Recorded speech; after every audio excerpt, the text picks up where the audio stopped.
નમસ્કાર દર્શક મિત્રો, N7 ગુજરાતી ન્યૂઝમાં આપનું હાર્દિક સ્વાગત છે। સમાચારની વાત કરવામાં આવે તો લોકશાહીના મહાપર્વ એવા લોકસભાની ચૂંટણી માટે મતદારોએ ઉત્સાહભેર મતદાન કર્યું। આમોદમાં શાંતિપૂર્ણ માહોલમાં મતદાન કરાયું।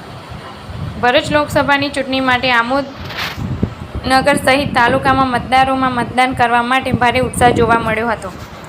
મતદાન મથકો ઉપર સવારથી જ મતદાતાઓની લાઈનો લાગી હતી। જોકે કાળઝાળ ગરમીને પરવા કર્યા વિના પણ લોકોએ ભારે ઉત્સાહ સાથે મતદાન કરી લોકશાહીના પર્વની ઉજવણી કરી હતી।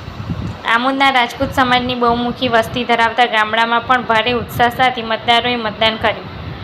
અત્રે ઉલ્લેખનીય છે કે પુરુષોત્તમ રૂપાલાના વિવાદિત નિવેદન બાદ રાજપૂત સમાજમાં ભાજપ પ્રત્યે ભારે રોષથી ગામે ગામ ધર્મસ્થ રથ ફેરવી ભાજપ વિરુદ્ધના મતદાન કરવા માટે શપથ લેવામાં આવ્યા હતા।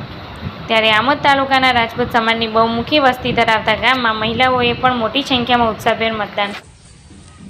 ગુજરાતની અંદર જ્યારે મતદાન પર્વ ઉજવાઈ રહ્યો છે ત્યારે ભરૂચ જિલ્લાના અને ગુજરાતની તમામ જનતાને હું આજના દિવસે અપીલ કરું છું કે મતદાનની અંદર ભાગ લઈ આપનો પવિત્ર મતદાન કરી અને આજે રાષ્ટ્રીય પર્વ જે ઉજવાઈ રહ્યો છે એની અંદર આપ પણ સૌ સહભાગી બનો અને ભવ્યથી ભવ્ય મતદાન કરી આ પર્વને ખૂબ સારી રીતે ઉજવીએ એવી આપ સૌને મારી નમ્ર અપીલ છે।